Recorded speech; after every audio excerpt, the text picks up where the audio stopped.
They may be CEOs or entrepreneurs who built companies and they've made the money and are still making the money, but they're not happy and they don't know why. They're disconnected maybe from their children. They've gone through a divorce. There's a million reasons, but they know they're stuck. They know they're in pain, but they literally don't know what to do about it. And that's why it's so important to have, I think, whether it's a therapist, a coach, a mentor, someone that understands human behavior and what it means to move through these life transitions to help you. Hey, it's Rocky. Welcome to Rich Your Soul. Today's guest is Dr. Sharon Spano, who helps high-impact leaders break through what's holding them back to become better leaders.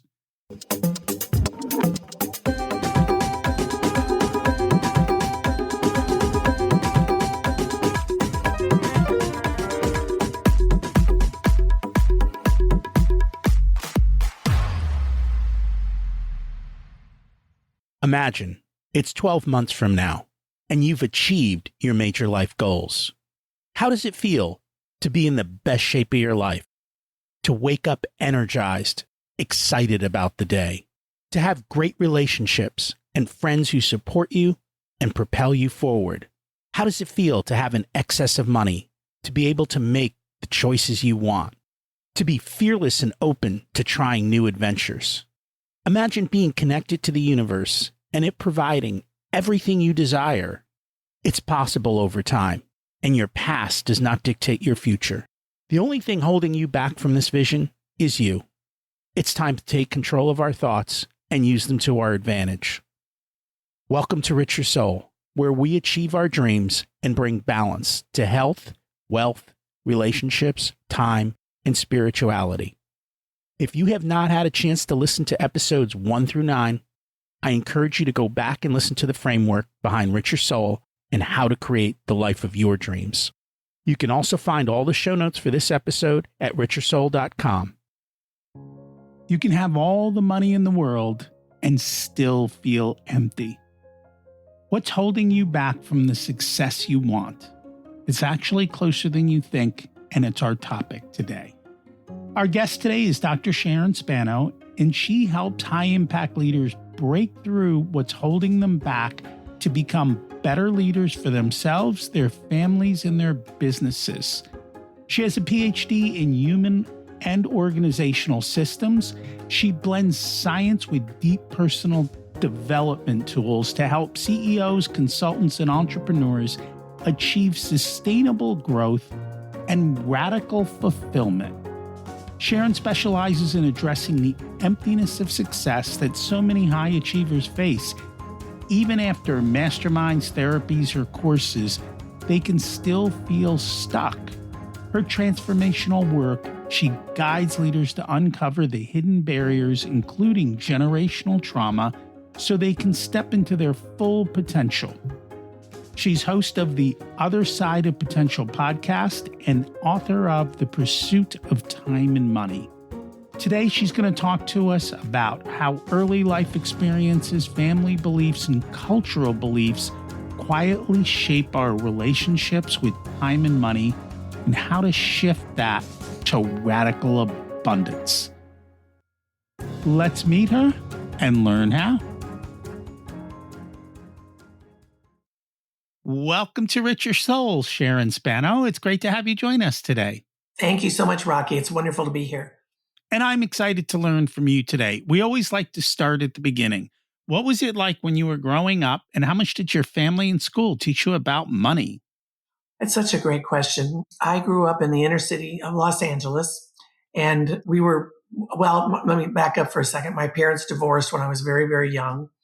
My father was in construction, and we were taken to live with my paternal grandmother in a house with aunts and my aunt, uncle, and other children. So there were several.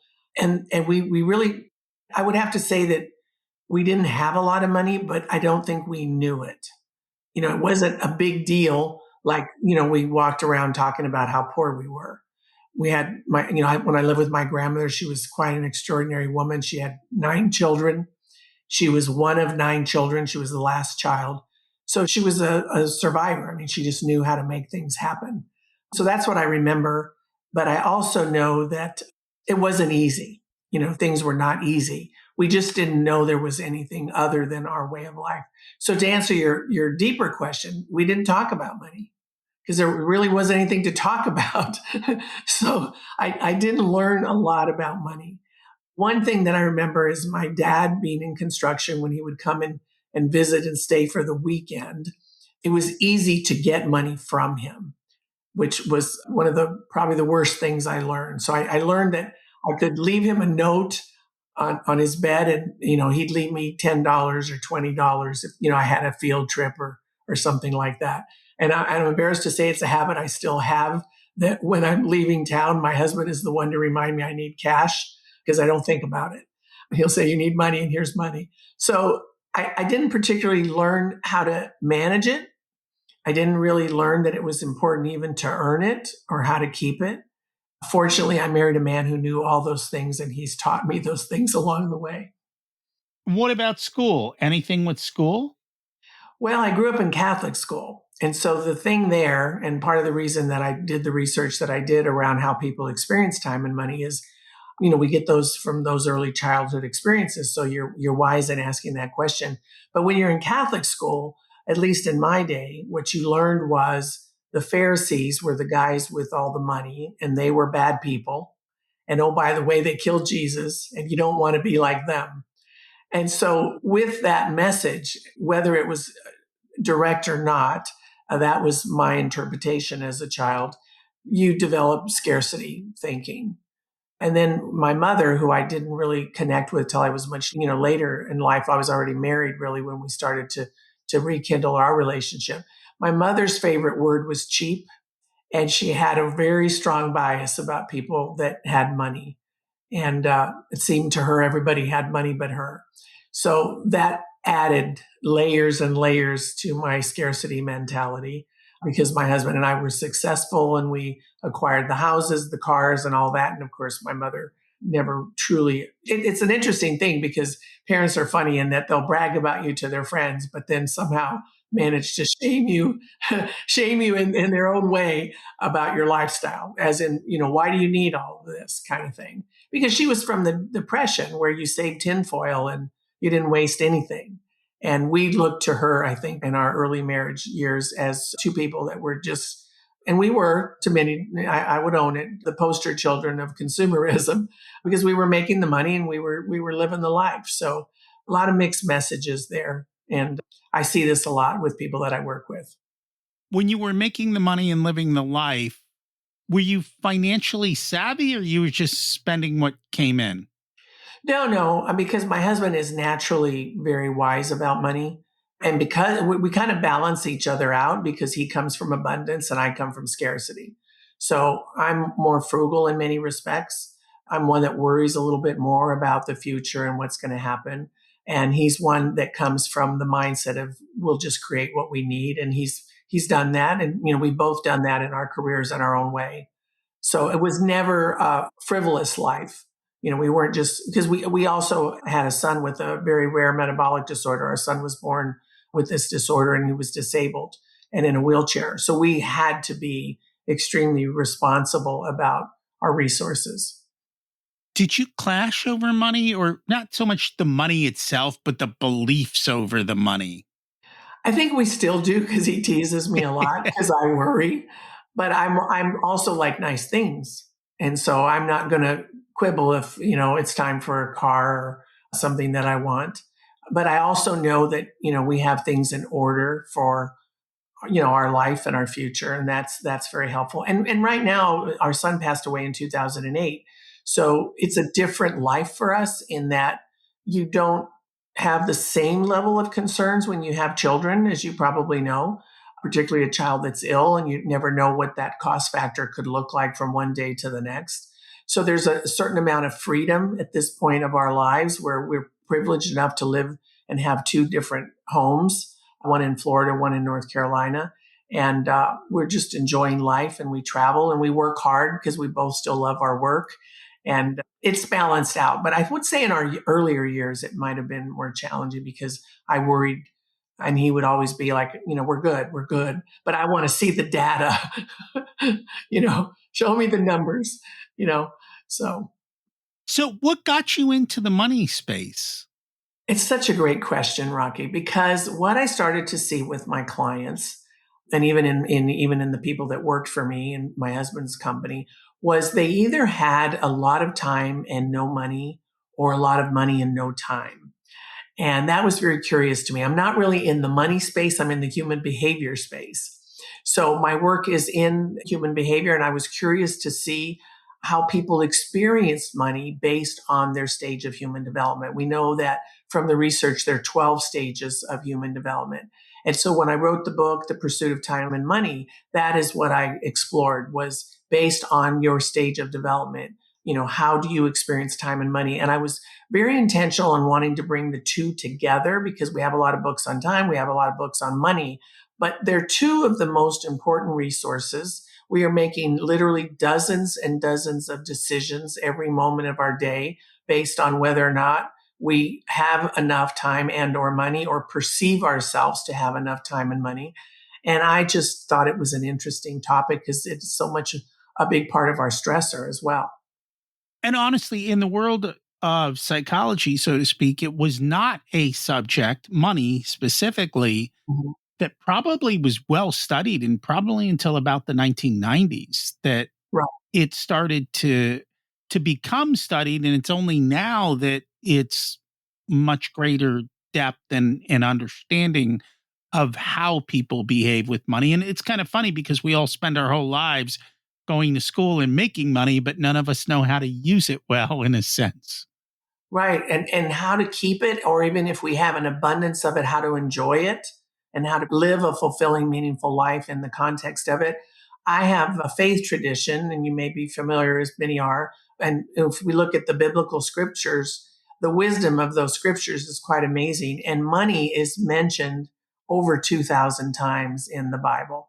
So that tells me that, you know, the wisdom, even way back to the beginning, over 2,000 years ago and beyond, those individuals, and if we believe as Christians do that the scriptures are God breathed, and even God, the divinity, knows this is a major factor and why so many of us struggle and get into trouble in life. Well, it's funny because you talked about how you were taught about money and behavior in school, and it was a religious school. And yet, when you look at the Bible, there's that conflict there too, Right. of that in the labeling that occurred. Yeah, it's fascinating because when you think about the orders, and the Catholic, whether it be Catholic or otherwise, I mean, there's so much about celibacy and, living a life of poverty as Jesus did and all of these kinds of things. But a lot of that, I think, is just traditions that have come down through the ages. I mean, if you read the scriptures, Jesus really was more about abundance than scarcity. So I don't know where the Catholic Church picked all of that up, or if that was just my interpretation, but it was certainly the way it was interpreted in my family. Again, people with money are not necessarily good people. And it's taken me a lot of years to get past that mythology. So, what inspired you to write the book, The Pursuit of Time and Money? Well, as I said, I was curious about human behavior in those two constructs, and particularly from the lens of human development. And one of the things that we saw, Rocky, that was so interesting that I often talk about is I didn't expect to really look at scarcity versus abundance, but it became so clear that people in the earlier stages, because they're more concrete in their thinking, their experience of time and money is very different from people in the later stages. So, for instance, they're more about the chasing of time and money, where people in the later stages are more about abundant thinking and maybe how can I use my resources to solve world hunger, to better out humanity. They're not so much in the chase for their own sake. I always like to point out, though, scarcity is fairly obvious, abundance is fairly obvious. What was most fascinating to me was the moderate scarcity, moderate abundance, because the key factor that showed up was responsibility. Both categories are operating from what they deem to be responsible behavior. They're saving perhaps for the future. The difference is the moderate scarcity is coming from a fear based decision making way of thinking, where the moderate abundance is thinking about things in more of that creative, innovative way. And the example I like to use is a gentleman that I interviewed who he was saving for the future actually lived in Orlando where I live, but never took his kids or his family on vacation. And because he was saving, for retirement, which was about 25 years out. Someone in abundance would not behave in those ways or think in those ways. They'd be saving, but they'd also be enjoying the trip along the way. And I think that's where a lot of people get stuck, Mm-hmm. is that middle ground of, hey, you can save and you can enjoy together. They're not mutually exclusive. Exactly. Exactly. It's really that non-dual thinking capacity. And you asked me earlier about conflict with my husband. I'm just remembering when my son was 14 years old, my husband had a business situation that occurred where a big joint venture effort that he was deeply involved in was embezzled out from under he and his partner. So we had to go into litigation, and there was a period there. And he came to me and he said, let's take a trip across the country. And it was summertime, and we'll take Michael and we'll start out in San Francisco. We'll just take our time and we'll drive across the country so he could see as much of the country as possible. And my first response was, oh my God, we can't afford that now. You're out of work. And how are we going to take that time and spend that money? And his response was, we'll never have this unique time with him. He's at the age where he still wants to be with us. That could change. I have time that I've never had, and we'll do it and make it work. And we did. And in retrospect, it was one of the most important things we ever did because, then our son passed away, as I said. So that time that we had together as a family, and I think we were gone, I'm not sure I even remember, maybe 8-10 weeks. When my son was critical, he was talking about and remembering the moments and the places that we visited. It was very, very heartwarming and really affirmation that we had done the right thing to create memories for all three of us. So, these are the kind of things that come up where we think not enough time, not enough money. We have to make decisions. And the two of us didn't agree, but I was so happy that I aligned with his perspective because it was very important for our family. And that, I think that's the other part of it. People don't realize that there is a time for everything, and especially with kids, right? Right. You only get essentially 18 years. The first 6 are, you taking care of them. Then you get, more towards the funner years. But as they get older, even before the 18 years are up, they've got their own interests and their own busyness. And so if you don't make those times, and then from a health standpoint, depending on where we as the adults are, can we do those types of things? The older you get, the harder it is to do certain types of Right. things. So those doors open and close, but it's abstract. And just like money is abstract. And so Mhm. I think it's hard for people to really wrap their hands around it. And the problem is you get one life, and by the time you figure it out, it's kind of late to go It's fix it, right? gone. Yeah. It's gone. Yeah. Yeah. I mean, that was the other reason I wrote the book, was just thinking about how abstract time and money both are, even though we think about them and talk about them as though they're concrete, but they're really not. I mean, depending on where you live, how you were brought up, the time zone you're in. I mean, there's so many factors, which I think is what makes it so complicated. And then we're changing, we're developing, we're morphing, to your point. We're aging. And we were just saying this summer, for whatever reason, up here in the mountains, has gone so quickly. And we're all feeling that. And we don't know why this summer feels faster than any other summer, but it does. And, you just have these kind of internal experiences that make you feel I either need to slow down or I need to speed up. When really, I think the joy and the beauty of fulfillment is just being where you are in that moment and doing the best you can with the decisions you make. That is so true. Now, have you looked at other parts of the world and how they behave? No, I really haven't. I mean, when we put out the surveys, we did it mainly here. I wrote a little bit about it in the book just because I was in South Africa while I was writing it and noticing. I think, we're all aware that in some of the really hot, warmer climates, people tend to move a little bit slower. And I saw that when I was on the way to South Africa when we were laid over in Dubai. There was an urgent, what we would call in the United States, an urgent moment with the flat tire in a transportation vehicle. And they just took their time, and they're all standing around talking about it and assessing the situation. The Americans in the bus were stomping up and down, freaking out that they were going to miss their flights, and nobody cared. And I just chuckled to myself because I thought, yeah, it's true that, when you're in different environments, different cultures, time is valued in different ways. And there's something to be said for that. The Italians say they don't live to work like we do. They work to live. And so I know it's out there, but I haven't personally studied those factors and how it plays out. But in the terms of human development, that is universal. And so we know, that people develop in specific ways and they do experience time and money, as I said, accordingly. It's funny because in the US, for a lot of people, work is a 4-letter word. And yet it doesn't have to be that way. Mhm. You can have fun and create the work that brings you joy and find places to do that. But yet people kind of feel like they're stuck, I think, where they don't realize they have the ability to choose where and how they earn money. Yeah, I would agree. I mean, I was just on with a client who feels very stuck in his work, and we're working on shifting that perspective to one of gratitude because he also has health issues that, might prevent him from being in other environments.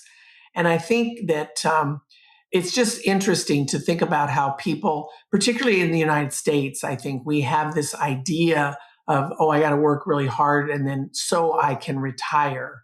But what is retirement? I mean, you really have to have a clear vision of what that's going to be for you. What are you going to do?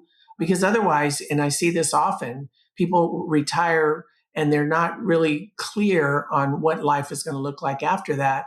And then they're bored and incomplete and unfulfilled. And, next thing you know, they're just sitting around waiting to die kind of thing.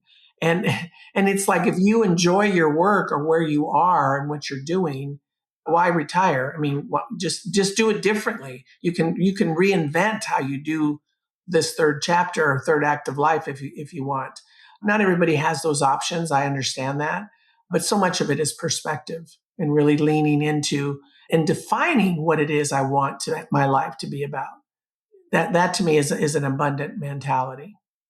And it took me a while to figure out how to do it, but now I have no desire to retire Hmm.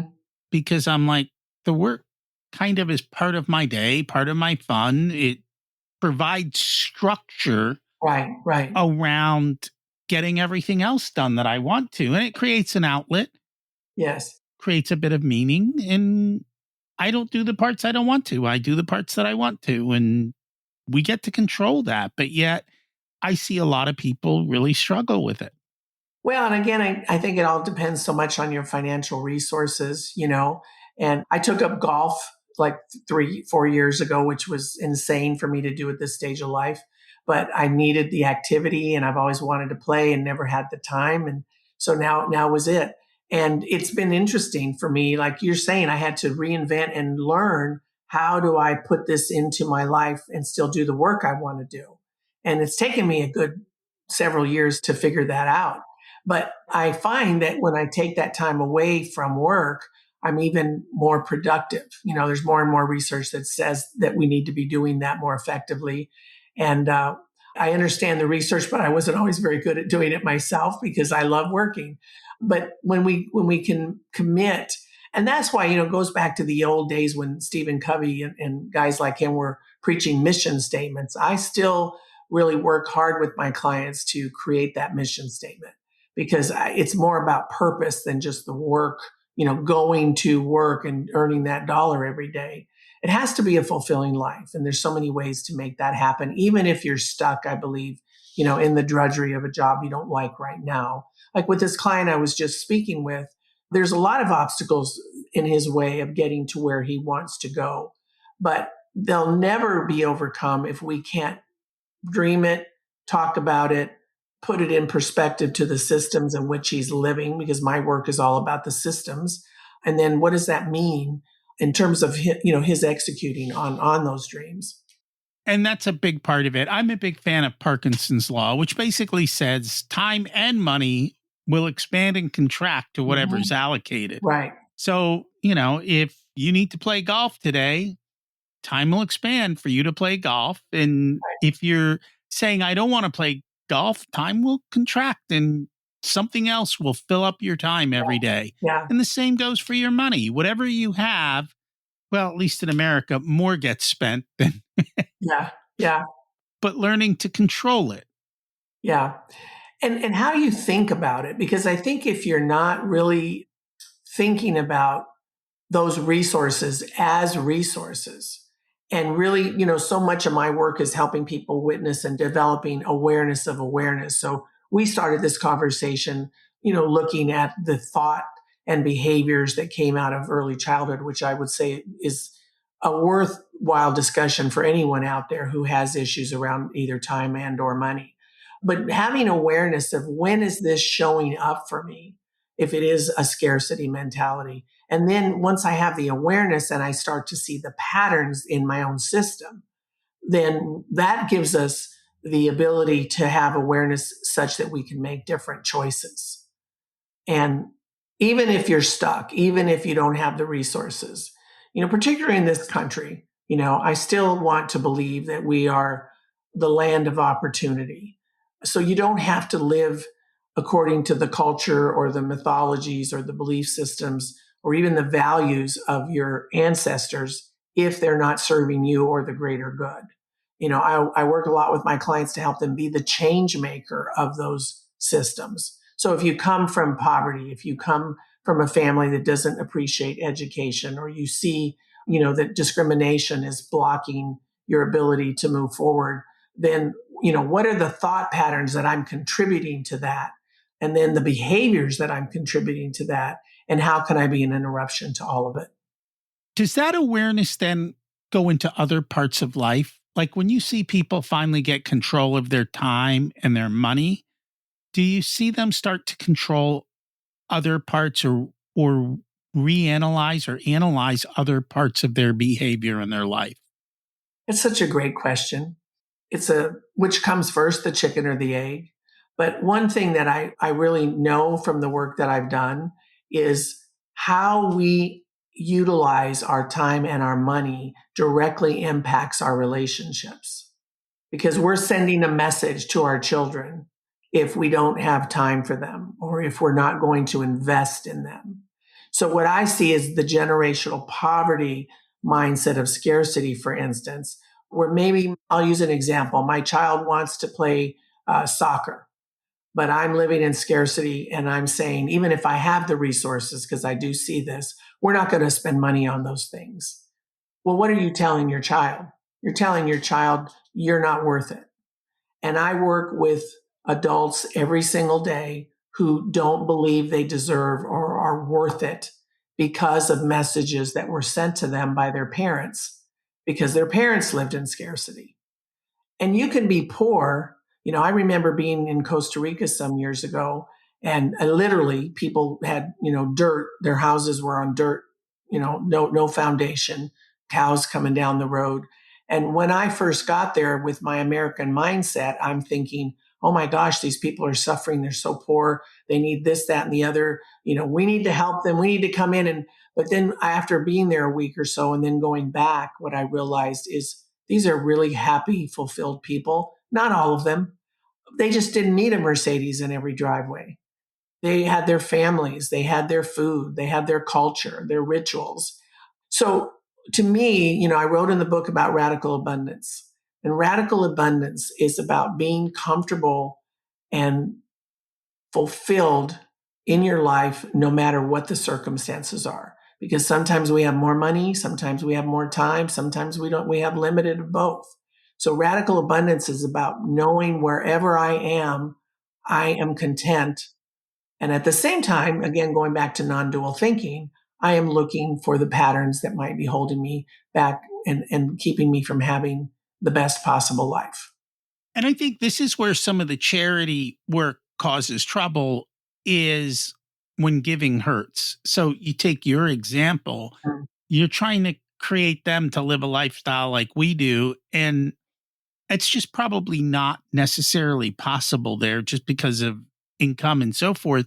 But at the end of the day, you're taking them from happiness to unhappiness. Now you're creating these cultures of comparison and other issues that they never had to deal with. They just enjoyed life and had fun, Right. but we're trying to help, so to speak, and we're causing more trouble.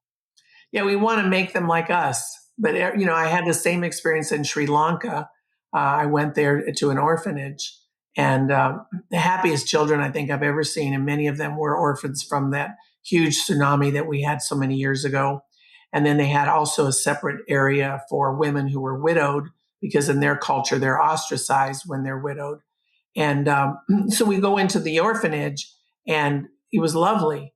But I'm seeing it again through the American eye, thinking, oh my gosh, they need computers and they need this and they need that. And no, they didn't. They were joyful and well cared for and well loved. And I really think that Americans need to travel a little bit more to understand how different cultures can be happy in the middle of what we would call dire poverty, but to also understand that there are places that really and truly people are suffering. I mean, I certainly saw that in the shanties of South Africa. And one, it makes you more grateful for what we have here in terms of our society, but it also, I think, opens your heart to know, because that was another thing I looked at in the book, was perspectives on generosity. So in the scarcity mindset, I may give every week at my church or to the local charity, but I do it begrudgingly, or I do it to look good, which is very different from an abundant mindset that will give regardless if whether I have it or not. That it is.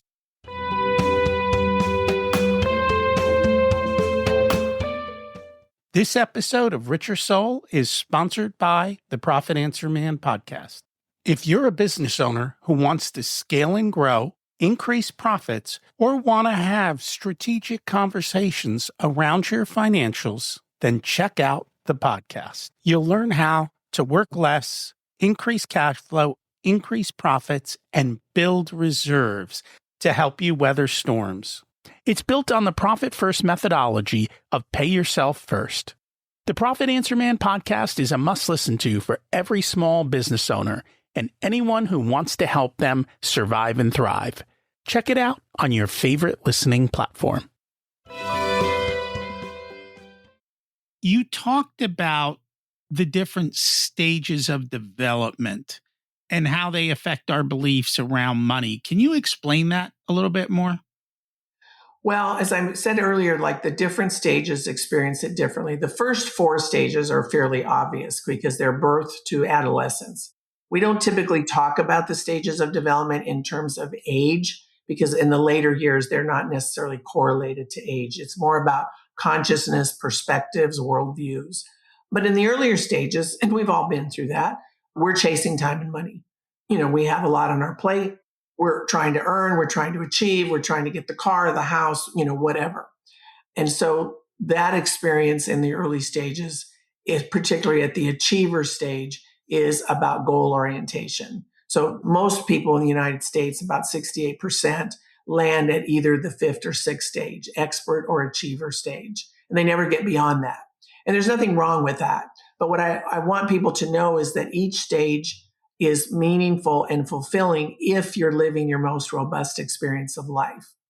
Often when people find themselves dissatisfied or unhappy, or they're hitting a wall, or now I want a divorce, or I want to burn my business down, it is many times because they're leaning into a later stage of development and those motivations are changing. So what we see is people move into those later stages, as I said, is their experience of time and money also shifts. I want more time maybe for spiritual development. I want more time to be with my family. I don't want to be at the office all the time. I want more time for travel. I want to spend my money on humanitarian efforts. So the perspective changes. And again, it doesn't necessarily correlate with age. It can, but often people in their later ages, or their later stages and ages of life, they can still be very superficial, if I might sound judgmental for a moment, and just want to spend it all on themselves and gain more and more and more. Greed, greed, greed. Again, we don't like to talk about the stages in terms of being right or wrong. But what I do encourage my clients to understand is if you're feeling dissatisfied, it's worth exploring am I leaning into another stage of development? And is there something more I need to learn about myself through that process? And that's a big part of it. It's all essentially what you said is always learning about ourselves and then asking, are we happy with where we're at? And do we want to do something about it? And then actually taking action on it Right. and doing something about it. And I think that's the part that most people don't do. They don't take action, do they? Well, they don't know what to do. All they know, when people come to me, they know I talk about it as the emptiness of success. And that can look like a lot of things, but often they're high achievers. They may be CEOs or entrepreneurs who've built companies and they've made the money and are still making the money, but they're not happy and they don't know why. They're disconnected maybe from their children. They've gone through a divorce. There's a million reasons, but they know they're stuck. They know they're in pain, but they literally don't know what to do about it. And that's why it's so important to have, I think, whether it's a therapist, a coach, a mentor, someone that understands human behavior and what it means to move through these life transitions to help you. I mean, I'm not a therapist. My training is in human and organizational systems. My PhD is, as I said, in human behavior in those systems, but also I had a lot of training on trauma. So sometimes we have to look back a little bit, not get stuck in the trauma, but just enough to make sense and meaning of how it is that we got here. One of the things that's been so interesting for me to observe is that many of our high achieving leaders are catapulted to achieve because of early trauma, and not necessarily the capital T trauma, although I've seen that, but sometimes, just poverty or immigration. There's a host of reasons of why people are motivated to be high achievers. But then again, they get to that pinnacle and it's not what they thought it was going to be. And that's where we have to do more work to help them start to step into greater and more fulfilling choices and opportunities. That makes a lot of sense. Why do you think so many people do achieve financial success, but then struggle to achieve life? I'll call it life success, but it's really not life success. I don't know what the right word to say. They're thrilled living their life, basically. They're enjoying it. Yeah, I think, again, if we're caught up in the early stages of just achieving for the sake of achieving, it could also become like an addiction. And, I need more, I need more, I need more. I was in a retreat all last week and I read a pamphlet that I had been carrying around in my briefcase forever by Leo Tolstoy. And it's a parable or a story that he wrote, obviously the turn of the century. And the title is How Much Land Does a Man Need? And it's a beautiful story about this man who started out with nothing. And then he acquired a little bit of land and then he wanted more and more and more. And then he sold all the land to move to somewhere else to get more land. And he goes on and on and on. And there's never enough and never enough. And then he finally comes to this place, this magical place that someone told him about where you can get all the land you want. And when he gets there, these Cossacks or whatever they are, because it's obviously in Russian terminology, say all the land you want. It's only 100 rubles a day, and he's confused by that. So what do you mean a day? He said we're going to give it to you, all the land you want, but it's 100 rubles for how much land you can walk and carve out in one day. So he thinks, wow, this is great. Well, he's so eager and crazy about the thought of how much he's going to get that he doesn't sleep all night. And he gets up at the crack of dawn and he's got his water and his food and everything. And he starts walking and he keeps walking and walking and walking till he can no longer see them on the horizon. Then he decides to turn left and he's going to walk that piece out. And the next thing you know, he's just so greedy with how much land he can get that now he's too far out. But he has to be back by sundown or he loses the money and the land. That was the deal. And he makes it. He literally runs the last few feet, yards, whatever, and drops dead. And as only Tolstoy could do, I'm not doing it justice, but it's a very striking example of particularly, I think, where we are in the Western world, where there's never enough. And so, after a while, I think people just get tired. We're hearing so much about burnout in today's world. and you've done it, but now you've got to keep that machine running. You're on the hamster wheel and you've got to keep that running. And until I believe you stop and take stock of your life and really do the deep reflective work and really ask the hard question, and that's where I think sometimes people need help, is what is it that I really, really want? And what is the price I'm willing to pay? We don't know how to make those different choices. And I don't think any of us can do it alone. I mean, I think we have to have someone holding up the mirror to help us see what it is that's really going on within us. You've talked mostly about the first 4 stages. What are the rest of the stages? Oh, I don't know that I remember them all by heart anymore, but Well, there's, I don't want specific, but like the general theme. yeah. So the general theme is then you start moving into more abstract thinking. So after the achiever, we have a pluralist, which is more of an individualist perspective. And then it goes on up a few others that I don't remember exactly. It's been so many years now that I'm construct aware is like the 10th straight stage. And the universal lumen state is the 12th stage. That's where someone like, we have very little research on those people, but we do have research. That might be, just to use an example, though we don't know for a fact, that might be where a Gandhi would be at a 12th stage.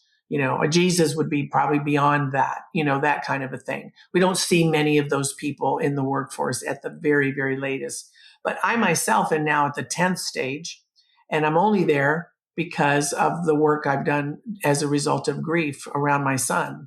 I didn't work to get there. Achievers always want to know how to get there. It's not like that. It's that as you do the work and you develop more awareness and you start to have shifts in consciousness, you can move to the later stages. And I didn't even know that it had happened until I took an assessment some years ago, and I was kind of surprised. But I knew I had changed internally. I knew I was at a different place in terms of making decisions about my work. I don't want to be in an airplane 150, 200 weeks out of the year, those kinds of things. I knew I didn't have the same material desires that I did when I was younger, so a lot of things shifted, particularly after my boy died. And your perspective just changes. And then, I did the assessment and I was later stage. But that doesn't mean, this is an important piece, Rocky. We have to do the work because we can move to the later stages. And we talk about everything transcending and including. We can bring that shadow work with us. We could bring greed with us and be at later stage. So that's the point of doing the deeper work on ourselves, so that even if we develop to later stages and different ways of being, we are as whole and robust as possible. How do you see this affecting your clients who are business owners? Do they behave differently with money in these choices versus others, or what are their unique struggles to them? Yeah, what I see is, and it doesn't always happen overnight, but one of the greatest compliments I got from one of my clients on Father's Day was, I'm a better father because of your guidance. A lot of times men in particular, because it's been this way for ages, think, my job as a father is to provide. And, they're doing all that and they're enjoying their kids, but maybe not as tuned in as they could be. And then they wake up, and I see this a lot. My kids are 19, 20, 25, and I don't really know them. They don't really know me. Now they don't have time for me because, they have their own lives. So what I see is more of what I call an integrated approach to life. They're still working, they're still achieving, they got to keep that machine going. They've got responsibilities and obligations, but they're also carving out more time to be with the ones they love. This same gentleman just got back from a week in Hawaii, and he took the whole family. And when I checked in with him, he said we had probably the best time ever. And they're a strong family. They didn't need me to enjoy their Hawaiian vacation, but I think he probably was more present in ways that he might not have been otherwise. Because we know we go on vacation now, we're still checking our phones, our emails, our texts, And I spend a lot of time with high achievers, helping them recalibrate those kinds of behaviors so that they can be more present with the people they love and care about. No one's going to care about them at the places they left behind. That's right. Nobody remembers you at work or your business after you're gone. That's right. That's right. And Yeah. that's the reality of it. But We don't always seem to act that way. And I think people don't realize, especially with kids, what you do at 2, 3, 4, and 5 is what shows up at 12, 13, 14, 15. You know, Exactly. you're modeling those things at a very young age. And so if they don't see it, that's where they end up. You also have another model that looks at interior versus exterior. Yeah, that's Ken Wilber's famous Aqua framework, and it was a part of my dissertation. It blends with the adult human development work, and it's very interesting because it looks at the interior and the exterior of who we are as human beings, as well as how we show up in the collective and then the larger systems. And so what I really took on more than I really should have. This should have been 3 volumes, this book. That's part of the problem of being at the later stages, is you tend to connect a lot of ideas, and it's complicated. But what I wanted to see there was, if I were living from integral consciousness, which is how we talk about it, how would time and money look in each of the 4 quadrants? How do I plan? How do I spend? What do I, so the first upper left is what do I believe? And then upper right is, what are my behaviors around it? And then lower left is how am I in the collective about money? And then the right is how am I in terms of the systems around money? That's how I'm remembering it. I wrote that book a while ago, Rocky, so I'm trying to recall. But, these are things that are just other frameworks that I find so interesting. And they're ways that I kind of map out my own decisions and choices that I make that are very useful. You wrote the book a while ago and you've worked with a lot of clients. What are some of the surprising things you've kind of learned since the book came out? Well, the research that I've kind of shared with you that the book is based on really has been more and more obvious to me as I work in deeper ways with clients. The ways that people are impacted by the ancestry is kind of the biggest news that obviously isn't in the book, because that's come to me in the later work. Seeing how literally, those frameworks that we have had inoculated in us, if you will, from the early childhood experiences, good or bad, have formed how we live out those choices. It's just fascinating to me because I see it so consistently. How hard is it to break those patterns? It's very difficult because they're ingrained in us, and as I shared my own story with you, I mean, I still live with a lot of that. The difference is I have awareness of it when it shows up in the moment so that I can make different choices. But I'm constantly remembering, those voices. Those voices are there. And I see that with my clients. But obviously they don't often have the awareness of why. So like I had a client that had some issues, and this is a scarcity thing that's often not known or recognized, where, he tends to overeat. And when you see that, sometimes, there's a variety of reasons, but he likes to be the guy that picks up the check and demonstrate what nice meals, and he enjoys other people. He's a very hospitable, generous man, and all of those are beautiful things. But then underlying that was kind of this hunger, if you will, that when we got into the deeper work came from the fact that he didn't have a lot when he was younger, and food was a thing. I mean, I grew up with that. We didn't have good lunches, to take to school, and, all the other kids are eating in the cafeteria and you can't afford to, so those are the kind of things that leave an imprint on us. And again, we move on, we get over them, but then, they rear their ugly heads sometime in our 40s, 50s, or 60s. And we go, oh, okay, now I get it. But rather than making it a wrong thing, I always have my clients go, just notice without judgment. And then what can we glean from that so that we can start changing the behaviors? Well, it's all essentially programmed into us Mm-hmm.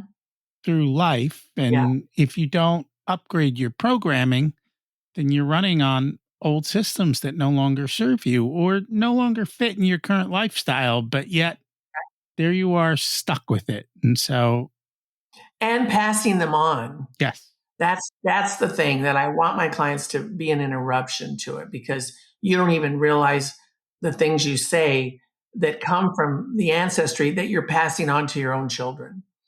Well, it's funny because when I'm out and talking to people, I can hear the words they say under their breath, so to speak. I mean, they say them out loud, but if you listen for them, you get a very clear picture of people's relationships with money. Hmm. And, you know, it's It's it's just fascinating. interesting. It is interesting. And it's not, again, it's not a judgment thing. To me, it's just something to be aware of and an observation. And then if it's deep rooted, in things, where I've seen this where people have real issues with their parents around money or time and what was given or not, then there's healing work to be done. And that's another piece that I do in a different way. But that can be very, very freeing so that you can step beyond the emptiness of success and really truly enjoy what you have or what you don't have, depending on the circumstances. So, how do you do that healing work? Well, I am trained in something, it's a long conversation, but it's called constellation work. And it is research based. Everything I do is research based. And where it's a way that we look at what is going on in the system, whether it's organizationally or a family system. And there's a specific way that I'm trained. I have I think 4 certifications now in this process. It's been so meaningful to work with clients in a way that we can see what the patterns are in the system in a way that allows them to recognize where they might change behaviors. And it's really kind of hard to explain because the work is kind of at a quantum physics level, even though it's concrete at the same time. But we see dramatic shifts when people engage in that process. And I'm very proud to be able to offer that as one of the resources in the work that I do. That sounds rather interesting. And I don't think we've ever talked about that, but you're saying it works at the quantum level. Could you? I'm not looking for an in depth, but Yeah. kind of like, how does the layperson even understand what this is and whether it Yeah. applies? Yeah. Well, think about it this way. I'll bring it down to just kind of a concrete example. Everything is energy in the universe. I mean, I think we all know that. Subparticles on up, my desk here at some level is subparticles in energy. We as human beings exude energy. And so when you're looking at a system, there's energy in the system. And so we're exploring that by way of this process. I like to use a kind of a common example. We all, in the United States, we have Thanksgiving and we have our ritual around Thanksgiving.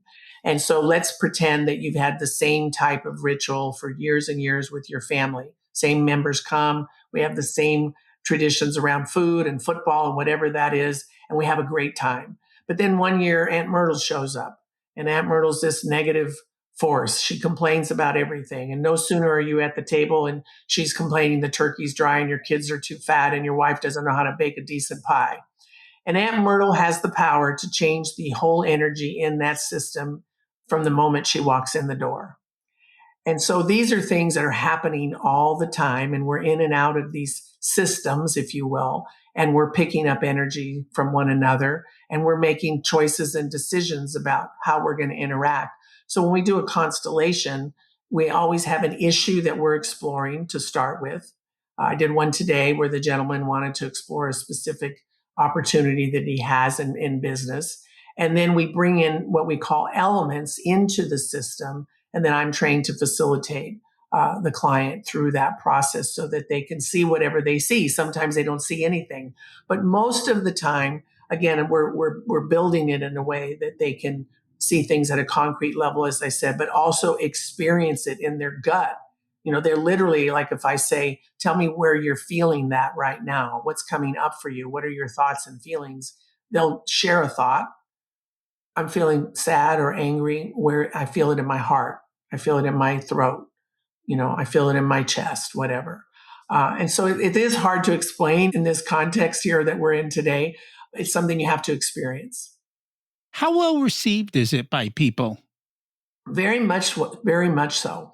Before COVID, we only did these in live situations.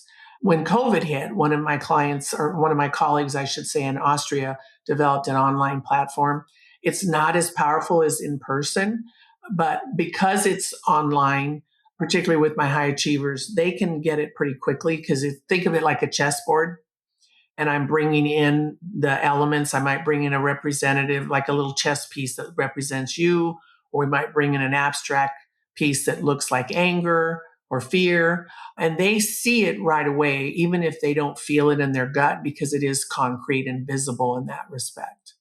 It's a pretty cool thing. I do it in all of my, I have something called Potential Unleashed. That's a 12-week intensive that I do with clients, and many will, up for several rounds of that, but we always do at least one or two constellations in that process. And then I do them individually if people request, to do one to just kind of explore something. Usually people need more than one, but it depends on the issue that they're facing. And the reason, Rocky, that I got into it, quite happenstance, was I met a woman in Europe. There are no accidents, right? And it was when I was in the grieving process around my son. And she took me through a constellation that was so powerful and healing for me. I then went to Europe, to London, to be trained myself. And that's where I've gotten all these certifications, because I saw the power and felt the power of it firsthand. And it was just a tremendous, I had several layers that I went through, obviously, but it's a very useful tool to explore.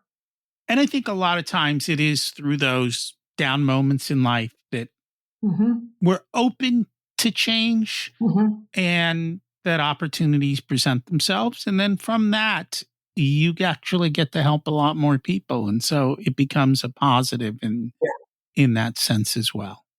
Well, the path of human development, as I've described it to you briefly, the 12 stages, one of the premises that we teach is we grow and have the potential to lean into later stages based on how we make meaning from life circumstances. Because that's really all life is. It's a series of circumstances. Some are great, some are not so great, some we have control over, most we don't.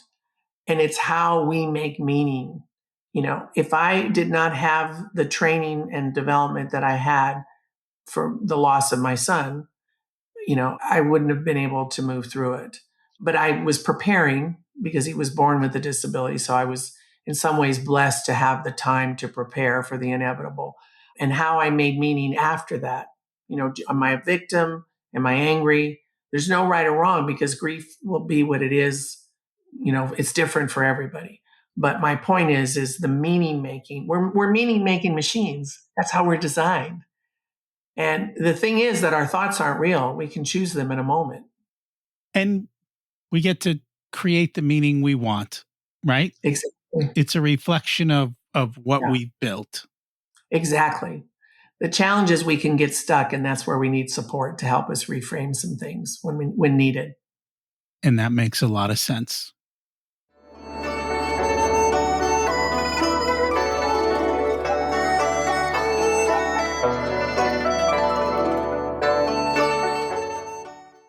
It's time to learn the secrets of life.